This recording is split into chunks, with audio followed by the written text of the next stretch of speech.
বন্ধুরা, আইপিএল 2025-এর প্রথম match RCB বনাম কেকেআর সদ্য সমাপ্ত হয়েছে। শাহরুখ বনাম বিরাট, কিন্তু শেষমেশ কেকেআর ফ্যানদের জন্য রইল দুঃসংবাদ। কেকেআরের শুরুটা কিন্তু দুর্ধর্ষ হয়েছিল। অজিঙ্ক্য রাহানে 56, সুনীল নারিনে 44, ইডেন গার্ডেন্স মাতিয়ে দিল, কিন্তু তারপর পুরো ব্যাটিং লাইন আপ যেন ধসে পড়ল। শেষ 10 ওভারে উইকেট ফেলার যেন মনে হলো প্রতিযোগিতা শুরু হয়ে গেছে।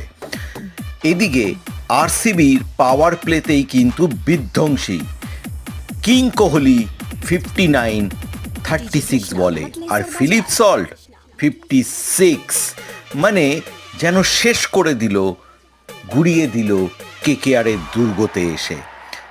শেষমেশ আরসিবি 7 উইকেটে আইপিএল 2025-এর প্রথম ম্যাচ কিন্তু জিতে নিল। এসআরকে আসবে তো আমাদের